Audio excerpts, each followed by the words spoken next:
Out of the 10 people on stage in the upcoming Democratic debate, only one of them has never served in a political office, but entrepreneur Andrew Yang has consistently polled higher than a lot of the more traditional candidates. Now his supporters are saying that some media organizations are consistently ignoring that fact. Progressive YouTuber Kyle Kulinski summarized the recent controversy in a segment on his show. So look at this screenshot. You have Joe Biden, Elizabeth Warren, Bernie Sanders. Okay, this is from a Quinnipiac poll. Kamala Harris, Pete Buttigieg, and Beto O'Rourke. They put Beto O'Rourke there as opposed to Andrew Yang, who's polling well above Beto O'Rourke. Andrew Yang's polling at 3%, but they put Beto there. Kyle Kulinski joins us now. So Kyle, tell us more about what's going on here. So I think it's just that Andrew Yang is not part of the club. I think it's just that, he's a legitimate outsider, and so therefore he's not taken seriously by the media class in Washington, D.C. And it's funny because you notice this kind of media bias with everybody who's an outsider, whether it's Bernie Sanders, who's arguably the biggest outsider, whether it's Tulsi Gabbard, who also is not liked by the media class in Washington, D.C. and the establishment. And you do see this perpetual bias against all of them, albeit for slightly different reasons. Yeah, I mean, that's a trend that I've noticed as well, Kyle. It seems to me with Tulsi, they've tried to just sort of smear her and dismiss her, accuse her of being a Russian plant, which is ridiculous. She just got back from active duty military service to our nation, so that is absurd. Bernie Sanders, there have been different strategies. There's the sort of ignore him. There's the dismiss any poll in which he's doing well. There's the smear him, what we saw with the Washington Post in their fact check recently. Andrew Yang, it seems like they just want to ignore that he's there altogether, right? CNN's not the only one. This wasn't the only graphic where they basically went out of their way to avoid having to put him on the page. And I read it kind of like you do, that it's just he doesn't fit in the box of what their preconceived notion of what a presidential candidate should be. So rather than dealing with the fact that he's polling better than a lot of the traditional candidates, his base, I mean, the enthusiasm of the people that support him is basically second to none. Rather than dealing with that, they just try to, push him off the page entirely. Yeah, and, he arguably is one of the more interesting candidates running because he has something very specific that he's running on that he thinks is massively important. If you ask me, hey, what's Beto O'Rourke's main thing? Why is the reason that he's running? My answer is, I don't know. I think it's just that Beto O'Rourke wants to be president. I'm sorry, what was that? I said dropping the F-bomb, maybe? I don't know. Exactly. He thinks he's being edgy, but that's it's too forced. That doesn't fit him.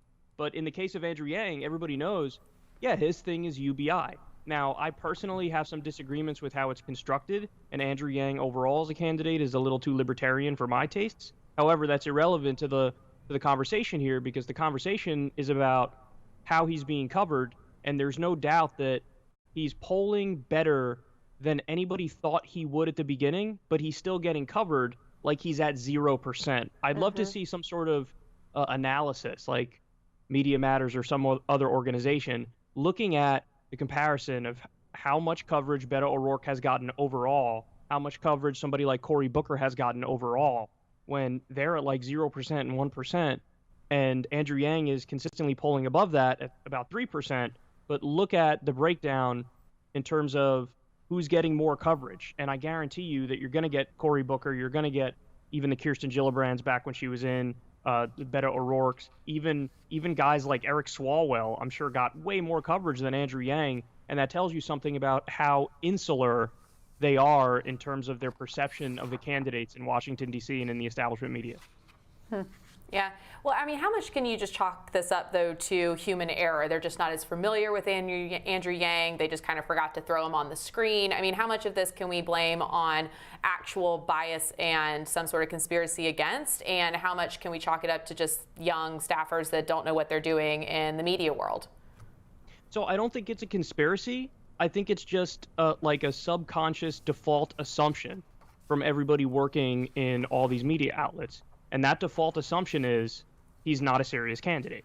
And so even though the polls are showing that they're wrong, the coverage is reflecting the opposite. So it's not like, I just want to be clear for everybody listening, it's not like they're twisting their evil mustache, in some smoke-filled back room. It's that their lazy default assumption is Andrew Yang not serious, Cory Booker, Beto O'Rourke serious, therefore we're going to give them better coverage. But that actually goes to show why, in my opinion, of course, and I'm biased here, but independent media, new media is just far superior, because even though I do have a perspective and I do have an ideology, I give everybody that perspective and that ideology, but I'm also in no way, shape, or form, messing up the facts while delivering my coverage. And what they do in mainstream media typically is they don't even tell you that they have an opinion, and they do, and they're not even giving just the facts, as proven by, that graphic of like, hey, Beto O'Rourke's at 1%. Why is Andrew Yang not there? He's polling higher than Beto O'Rourke. I don't know. Right. So, yeah, that's the difference.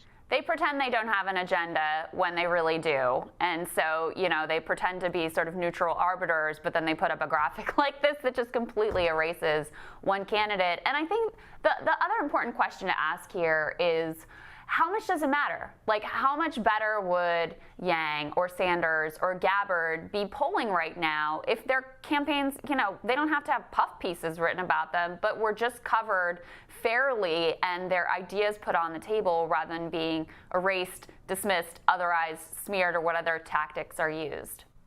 So I think it definitely matters, and I have a lot of sympathy for these candidates, because this is the exact same thing that, we went through with Bernie in 2016. Now, the coverage of Bernie is still abysmal, but he's such a force that they have to cover him. So, but in the case of Yang and in the case of Gabbard, they're still doing that, like 2015, 2016 approach that they did with Bernie, which is just like deny, act like they don't exist. Anytime you mention them in any way, shape, or form, it's to put them down or to act like they're irrelevant. So I have nothing but sympathy for them, because, listen, if the media was doing their job, their main focus during an election would be, let's talk about policy. Let's talk about policy and what all the candidates are putting forth, and let's have like substantive analysis and breakdown of what they're putting forth. But there's no discussion on that. There's no conversation on that. That's totally on the back burner. So you don't get coverage of them, and you certainly don't get coverage of like, hey, Tulsi Gabbard's main thing is she wants to end interventionist regime change wars. Let's talk about, what the benefits are of that. Hey, Andrew Yang's thing is universal basic income. Let's talk about, why this might be a wonderful idea. So, yeah, the fact that they're not covering them, and they're certainly not covering them objectively or substantively, I think it definitely has a difference. You could easily see these candidates at maybe 5% or more if they just got their fair shake. On the flip side, which candidates do you think the media loves? Oh, I mean, come on, let's be serious. Kamala Harris is probably number one on that list. Now, Joe Biden is an interesting case because his gaffes are so obvious and they happen so often that the media has no choice but to cover them. But as I covered on my show the other day, like you're seeing with MSNBC, they are going out of their way to try to downplay the impact of this. And their commentary is usually something along the lines of, well, I don't think this is going to impact voters very much. I think that this is something that they'll overlook, and they'll realize, hey, because he's the most electable, maybe this is still the right direction to go in. So there's a lot of, while they have to cover the gaffes, there's a lot of downplaying of the gaffes and the current state of mind that Joe Biden has. So yeah, I think probably the two favorite candidates are Kamala Harris and Joe Biden at the moment. But also notice a lot of the other candidates that they tried to shove down our throats, look at what's happened to them. I remember when, the media was pretending like Beto O'Rourke would be the next big thing. And it reminded me of when the media, back during the Republican primary in 2015, 2016, they were putting like Marco Rubio on the cover of magazines and acting like, is he the Republican savior? Right. And it's like, no, not even close. Turns out people have their own minds about these things. Kyle, thank you so much. Right. Great to see you, sir. Thank you. All right, thank you. Appreciate it. Coming up, how do college-age folks feel about the top Democratic candidates? A new poll has some pretty revealing info. And as we were just discussing, do Joe Biden's missteps actually matter? Also, a red state for more than half a century now looks favorably at Dems. And Team Rising considers Bernie's medical debt forgiveness plan. Stay tuned for more on Rising.